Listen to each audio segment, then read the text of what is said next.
Hello students, today we will study about paragraph 10.7 Moving Things Around Us, class 7 NCERT Science। आज student हम कुछ ऐसे object और things के बारे में स्टडी करेंगे जो हमारे आसपास हैं और मूविंग कर रहे हैं। उनका पता लगाएंगे एक्टिविटी 5 से। Think of some objects you have seen recently.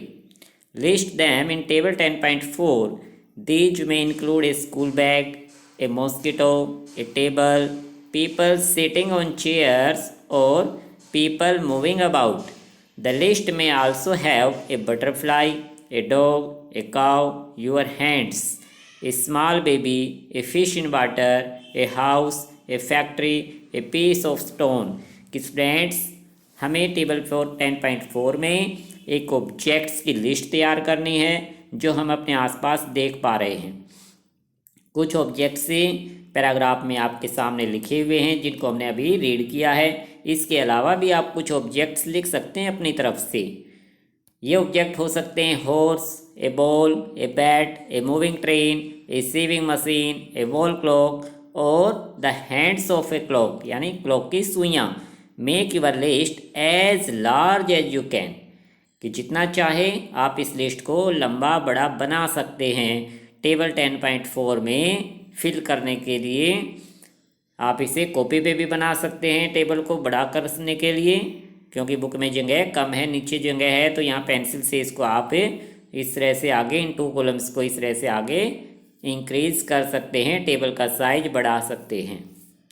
और अब इन टेबल में, इस टेबल में स्टूडेंट्स आपको ये ऑब्जेक्ट फिल करने हैं। किस तरह से, आइए समझते हैं। Which of these are moving, किन ऑब्जेक्ट में से कौन से मूविंग कर रहे हैं। विच आर द रेस्ट, और कौन से मूविंग नहीं कर रहे यानी रेस्ट पोजीशन में हैं।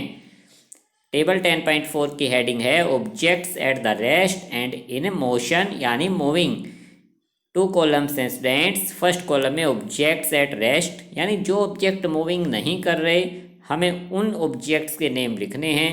For example house, table, clock. आप अपनी तरफ से भी कोई भी ऐसे ऑब्जेक्ट लिख सकते हैं जो मूविंग नहीं कर रहे, जो रेस्ट पोजीशन में हैं। आप इस कॉलम को और नीचे भी इंक्रीज करके लिख सकते हैं वो सभी ऑब्जेक्ट्स जो आपकी नॉलेज में हैं और जो रेस्ट पोजीशन में हैं, यानी जो मूविंग नहीं कर रहे। सेकंड कॉलम का heading students object in motion, यानी ऐसे ऑब्जेक्ट जो मूविंग कर रहे हैं, मोशन में हैं। For example A flying bird, second hands of the clock, यानी घड़ी की सुइयाँ। इसके अलावा आप टेबल में उन सभी ऑब्जेक्ट्स को फिल करें जो अभी अभी हमने पैराग्राफ में स्टडी किए और जो मोशन में हैं, जैसे मूविंग ट्रेन आ जाएगा। इस तरह के ऑब्जेक्ट सेकंड कॉलम में आएंगे जो कि मूविंग कर रहे हैं।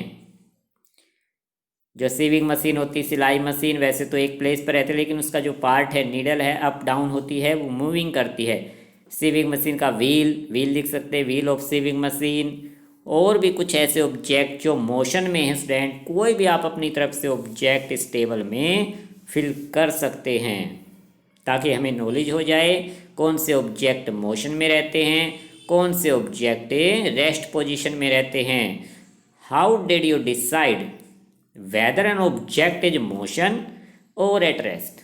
बट स्टूडेंट्स अब ये क्वेश्चन माइंड में आएगा कि कौन से ऑब्जेक्ट मोशन में हैं, कौन से रेस्ट में हैं, ये आपने डिसाइड कैसे किया, कैसे पता लगाया इस चीज़ का।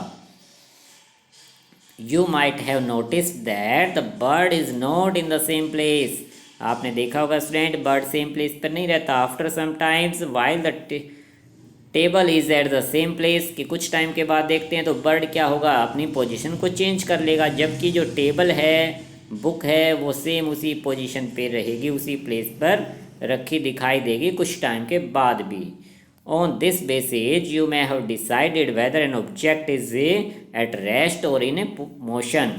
तो इसी बेस पर स्टूडेंट आप डिसाइड कर पाते हैं कि अगर कोई ऑब्जेक्ट सम टाइम के बाद अपनी पोजीशन चेंज करता है तो इसका मतलब वो मोशन में है। और यदि वो ऑब्जेक्ट कुछ टाइम के बाद भी वहीं दिखाई दे, अपनी पोजीशन चेंज ना करें कभी भी, जब तक हम उसे उठा कर ना रखें तब तक वो क्या रहेगा, रेस्ट पोजीशन में ही रहेगा। Let us look at the motion of an ant closely. एक चींटी की मोशन को स्टूडेंट्स हम क्लोजली ऑब्जर्व करके स्टडी करते हैं। एक्टिविटी 6 में उसे समझने की कोशिश करते हैं कि उसका मोशन किस तरह से है। इसके लिए select a place where you find ants, spread a large sheet of white paper on the ground and keep a little sugar on it. Ants are likely to be attracted to the sugar and you will find many ants crawling on the sheet of paper। कि student जहाँ पर कोई ants दिखाई दे वहाँ पर हमने एक sheet of paper, white colour का पेपर बिछा दिया और उस पर थोड़ी सी शुगर के दाने गिरा दिए। आंट क्या होगी, अट्रैक्ट करेगी शुगर के साथ और हमारे पेपर पे आ जाएगी। फॉर एनी वन आंट, हमें किसी एक आंट की मोशन को ऑब्जर्व करना है। Try and make a small mark with a pencil near its position when it has just crawled on to the sheet of paper। Figure 10.11 की तरह students हमने किसी एक आंट की पोजीशन को पेंसिल से ड्रॉ कर लेना है कि वो आंट किस तरह से कहाँ कहाँ पर जा रही है। इस तरह से डॉटेड लाइन लगा लेंगे ताकि हम उसके मोशन को समझ सकें। Keep marking its position after a few seconds as it moves along on the sheet of paper। After some time, shake the paper free of the sugar and the ants connect the different position points you have marked with arrows to show the direction in which the ant was moved। Students, हम paper को sugar free aunt free कर देंगे, उसे झड़का देंगे और aunt जहाँ जहाँ पे मोशन करी हमने स्टार्टिंग में ऐसे मार्क लगा लेने पेंसिल से और फिर उनको डॉटेड लाइन से मार्क लगा लेने डायरेक्शन की, केवल इस तरह से डायरेक्शन एरो के सिंबल से कि इस तरह से आंट ने अपना मोशन किया है। तो हम इस एक्टिविटी से समझ पाएंगे कि आंट किस तरह से अपनी पोजीशन को चेंज कर रही है।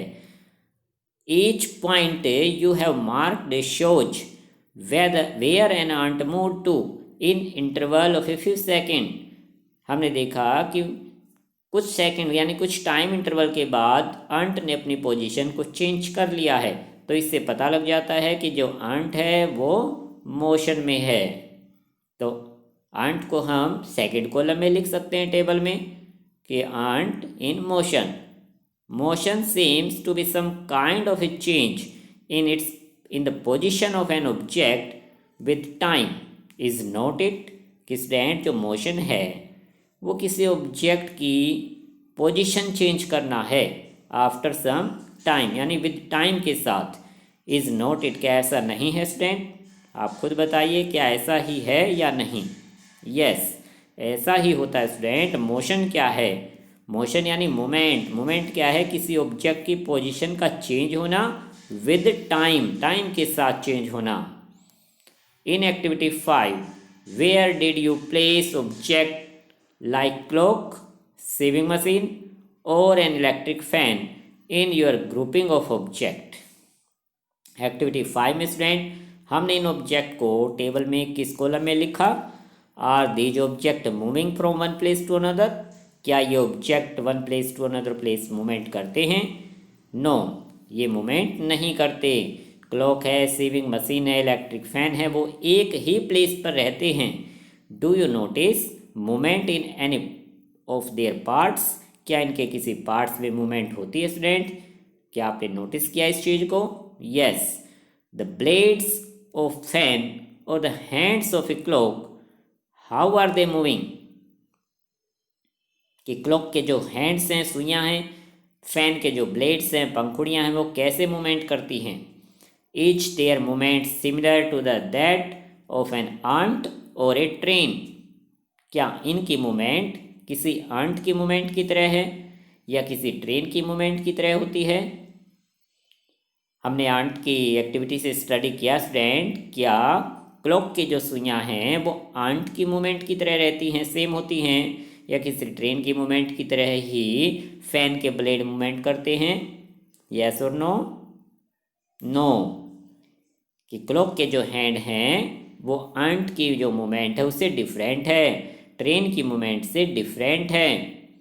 Let us now look at some types of motion to help us understand these differences. So students, हम मोशन के कुछ टाइप्स को स्टडी करेंगे जिससे हमें मोशंस में जो डिफरेंसेज होता है उसको समझने में हेल्प मिलेगी।